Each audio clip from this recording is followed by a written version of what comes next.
Hi friends, TET TRB TNPSC ஃபிசிக்ஸுக்கு ரொம்ப important topic இது. Newton's 3 law of motion. இதை 2 நிமிஷத்தில் ஃபுல்லாக முடிச்சிடுவோம். வாங்க வீடியோக்குள்ளே போகலாம். First law 1, inertia.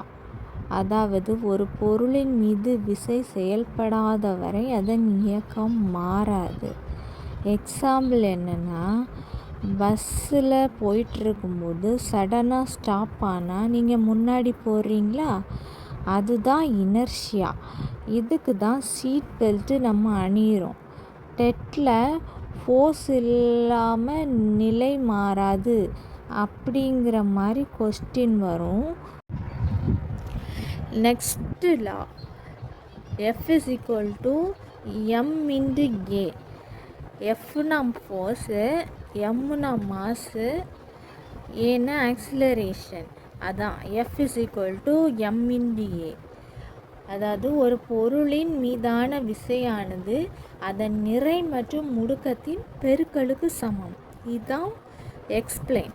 அதோட மீனிங் என்னென்னா, ஃபோர்ஸ் ஜாஸ்தியாக இருந்துன்னா அதோட முடுக்கம் அதிகமாக வேணும். எடை அதிகமாக இருந்துன்னா அதோட விசை அதிகமாக வேணும். எக்ஸாம்பிள், கிரிக்கெட் பாலை சாதாரணமாக போடுறதுக்கும் பவுலிங்காக போடுறதுக்கும் வித்தியாசம் இருக்குல்ல, அதுதான். பவுலிங்காக போடும்போது கொஞ்சம் கஷ்டமாக போடுவோம், ஏன்னா அதோட மாஸ் ஜாஸ்தி ஆகுது. டிஆர்பியில் F = ma அப்படிங்கிற சம் கன்ஃபார்மாக வரும், படிச்சுக்கோங்க.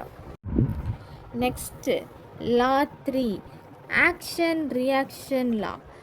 எவ்ரி ஆக்ஷனுக்கு ஈக்குவல் அண்ட் ஆப்போசிட் ரியாக்ஷன் இருக்கும்.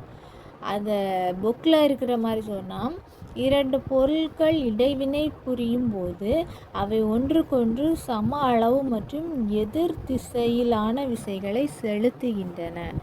எக்ஸாம்பிள் என்னென்னா, நம்ம போட்டில் போகும்போது துடுப்பை வச்சு தண்ணியை பின்னாடி தள்ளுறோம், அதுக்கு ஏற்ற மாதிரி போட்டு முன்னாடி போகுது.